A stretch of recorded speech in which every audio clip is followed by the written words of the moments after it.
Let me tell you something you might not like. Nobody is coming to save you. Nobody is watching as closely as you think. Nobody really cares about your excuses, your delays, or your plans. And that's not bad news. That's freedom. Because when nobody cares, you are finally free to work in silence, fail without applause, and rebuild without permission.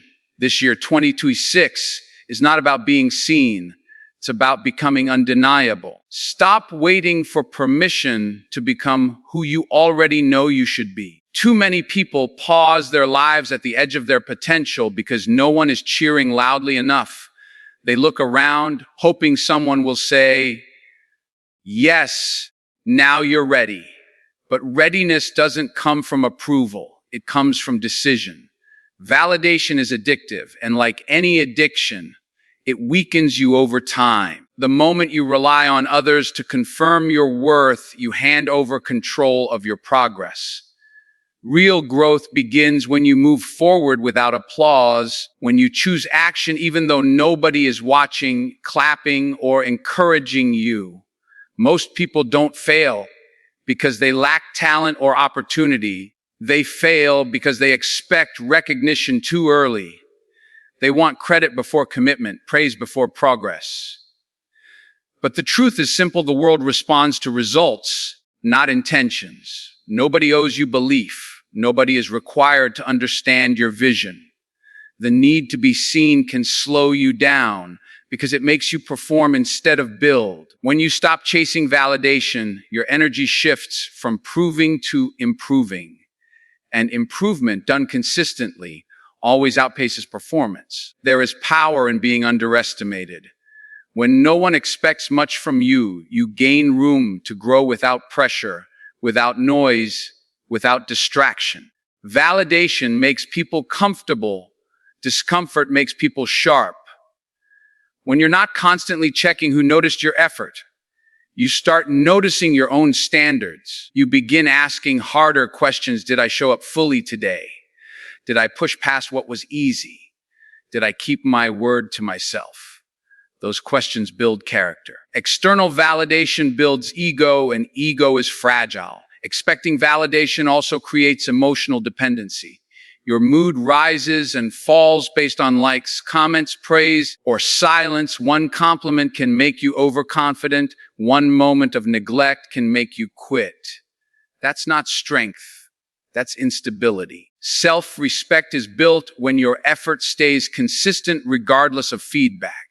You show up on good days and bad days. You work when it feels rewarding and when it feels pointless. Over time, that emotional independence becomes a competitive advantage.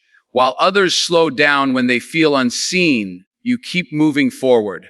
The people who truly change their lives often do it quietly. They don't announce every step or explain every plan. They understand that early validation can be dangerous. It can trick you into thinking you've arrived when you've barely begun. Silence keeps you hungry. Silence keeps you honest. When no one is watching, you learn who you really are. You find out whether your discipline is real or just for show. You either do the work or you don't. And that clarity is priceless. Let go of the idea that your effort must be recognized to matter. The work still counts even if no one acknowledges it. The hours still shape you. The struggle still strengthens you. Progress doesn't need witnesses. Growth doesn't need an audience. When you stop expecting validation, you free yourself from disappointment and distraction. You stop measuring your life by other people's reactions and start measuring it by your own standards. And that shift, quiet, internal, unapologetic, is where serious transformation begins. Motivation is emotional. It rises when things feel exciting and disappears the moment they become difficult. Discipline, on the other hand, is structural. It doesn't care how you feel when you wake up. It doesn't wait for the perfect mood, the right timing, or a surge of confidence. Discipline is the decision you made in advance, showing up to collect its results. People who rely on motivation are always negotiating with themselves. People who rely on discipline already made the deal, and they honor it even when it's uncomfortable. Motivation is loud, but short-lived. Discipline is quiet and permanent. Motivation convinces you to start. Discipline forces you to continue. Anyone can work when they feel inspired. Very few people can work when they feel tired, bored, frustrated, or unsure. That's where discipline separates people. It creates consistency, and consistency compounds. One motivated week feels good. One disciplined year changes your life. The results don't come from intensity, they come from repetition. Discipline is not about punishment. It's about respect. It's self-respect in action. When you say you're going to do something and then actually do it, you build trust with yourself. When you break promises to yourself, even small ones, you weaken that trust. Over time, that internal trust determines how far you go. Discipline trains you to act based on commitment, not comfort. It teaches you that your feelings don't get the final vote. Your standards do. Most people misunderstand discipline. They think it means being rigid or harsh. In reality, discipline is freedom. It removes daily decision fatigue. You don't wake up asking, should I do this today? The answer was already decided. That clarity saves energy. While others debate, you execute. While others wait to feel ready, you're already moving. Discipline simplifies life by eliminating unnecessary choices. The fewer choices you leave to emotion, the more control you gain over your direction. Discipline also protects you from excuses.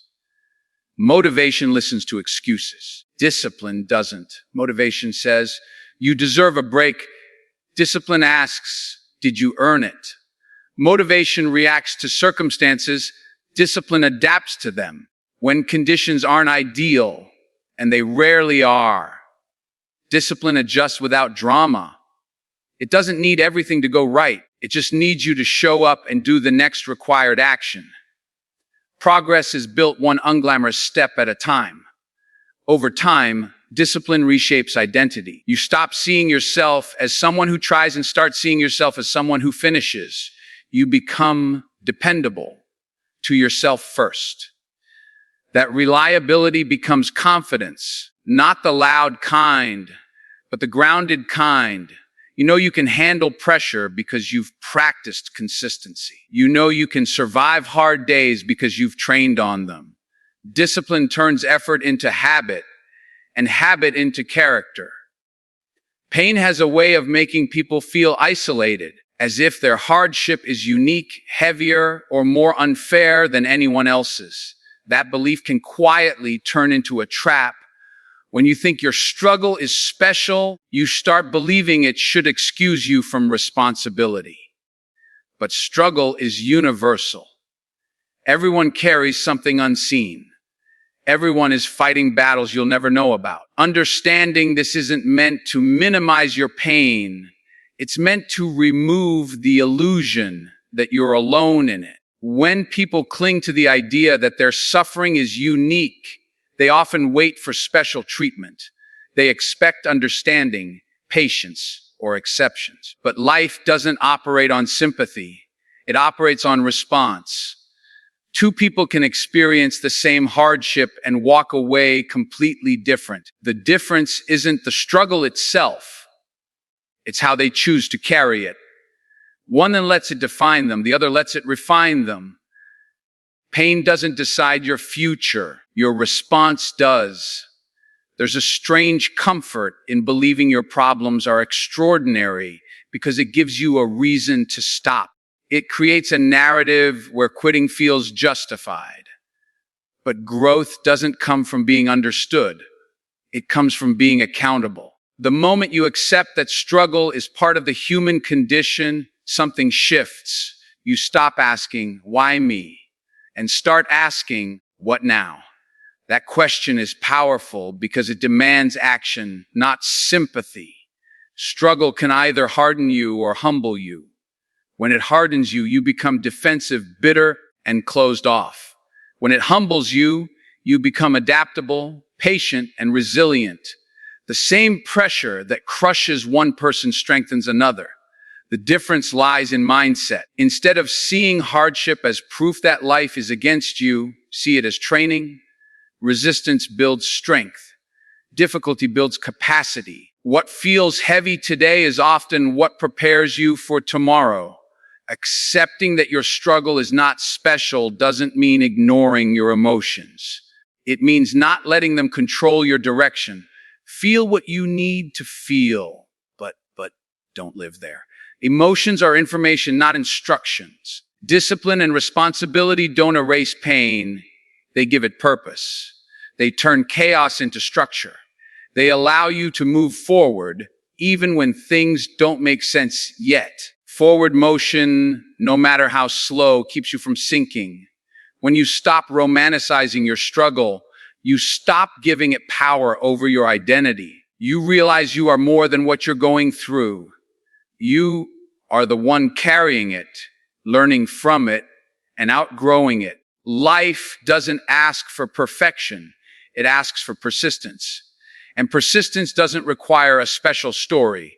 It only requires the decision to keep going, even when it's uncomfortable, even when it's unfair, even when no one is watching. In a world designed to constantly pull your attention in 100 different directions, the ability to focus has become rare, and rarity creates value. Distraction is no longer an accident, it's a business model.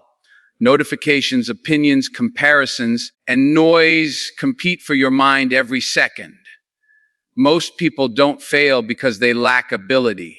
They fail because their attention is fragmented. Focus is what turns effort into progress.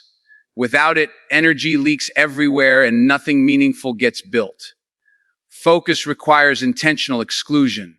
Every time you say yes to something, you are saying no to something else, whether you realize it or not.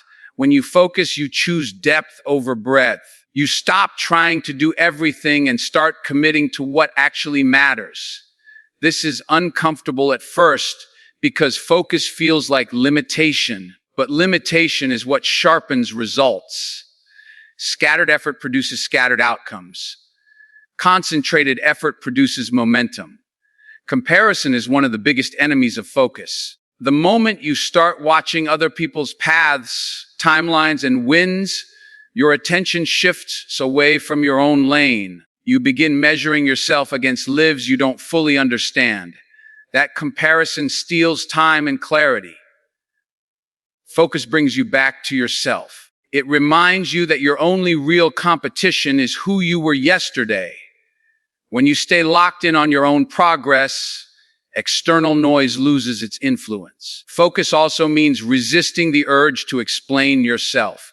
When you're truly focused, you don't argue with distractions. You ignore them. You don't defend your goals to people who aren't committed to them. You don't announce your moves before they're made. Explanation is often a form of seeking approval. Focused people don't seek permission, they seek progress. Silence becomes a tool, not a weakness. Deep focus transforms ordinary work into mastery. When you give something your full attention repeatedly over time, you begin to notice details others miss. Your skills refine. Your confidence grows, not from hype, but from competence. This kind of confidence is unshakable because it's earned. Focus allows you to sit with discomfort long enough to grow through it. While others jump from task to task, you stay long enough to get good. When focus becomes a habit, your life simplifies. Priorities become clearer. Decisions become easier. You waste less time reacting and more time creating. Focus doesn't make life easier. It makes it meaningful. It aligns your actions with your intentions. And in a distracted world, the person who can focus consistently doesn't just move ahead. They become impossible to ignore. Building in silence is uncomfortable because it removes external reassurance. There's no audience to confirm you're on the right path. No applause to keep your momentum alive. It's just you, your standards, and the work.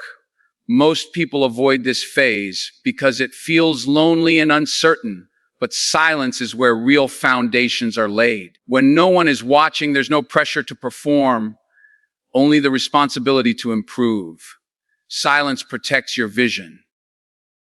The more you talk about your plans, the more they become influenced by opinions, doubts, and unnecessary feedback.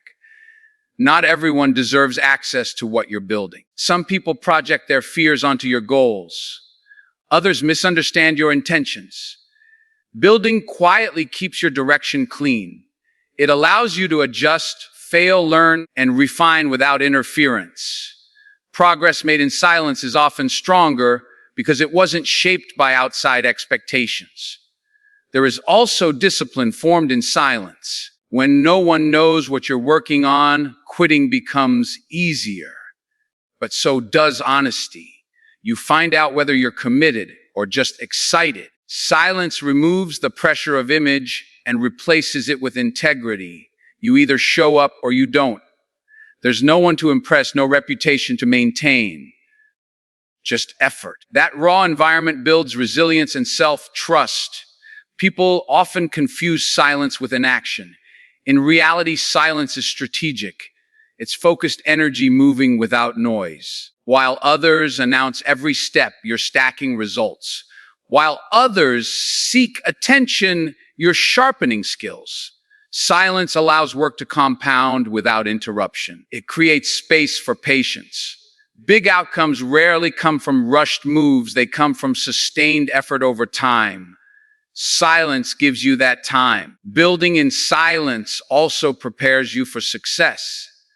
Sudden attention can be overwhelming if you haven't built the internal strength to handle it. Silence toughens you emotionally. It teaches you to stay grounded regardless of recognition.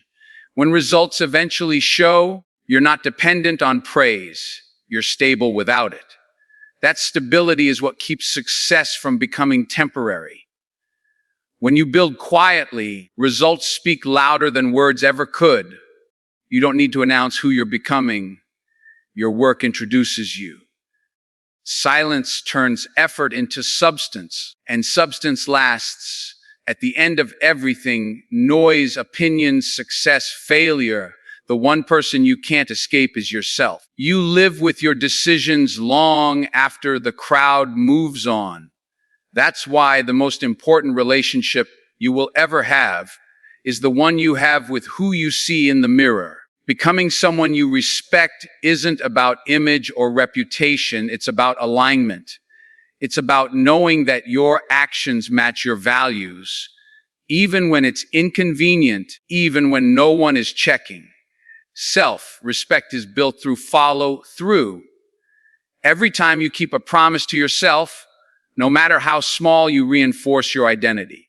Every time you break one, you weaken it. People often look for confidence outside themselves, but real confidence comes from reliability. Knowing you can depend on yourself under pressure. Respect grows when you do what needs to be done, not just what feels good in the moment. Becoming someone you respect requires honesty. Not the kind you perform for others, but the kind you practice alone. You have to be willing to admit where you're lazy, inconsistent, or avoiding responsibility. That honesty isn't meant to shame you. It's meant to sharpen you. You can't improve what you won't acknowledge. Growth begins the moment you stop lying to yourself about your effort. Self-respect also demands standards. Without standards, you drift. You react instead of choose. Standards define what you tolerate from others, from situations, and most importantly, from yourself. When your standards are clear, decisions become simpler. You stop doing things that move you away from the person you want to become. You stop betraying yourself for short-term comfort. Respect is built every time you choose long-term growth over temporary relief. There will be days when motivation is gone and results are invisible. On those days, self-respect becomes your fuel. You don't show up because you're inspired. You show up because that's who you decided to be. Identity-driven action is powerful. When your behavior is tied to who you are, not how you feel, consistency becomes natural. You act in alignment because anything else feels wrong. Becoming someone you respect is not a destination. It's a daily practice. It's choosing integrity over convenience. It's holding yourself accountable even when excuses are available. Over time, that consistency creates a quiet confidence that doesn't need validation. You don't wonder who you are. You've proven it to yourself through action. So if you take anything with you, take this: nobody is required to believe in you. Nobody is obligated to understand your journey. And nobody needs to care. That's not a disadvantage, it's an advantage. Because when you stop looking outward, you start building inward. You work harder because it matters to you. You focus deeper because distractions lose their power. You grow stronger because you carry your own weight. Let this be the year you stop waiting and start becoming. Quietly, consistently, relentlessly.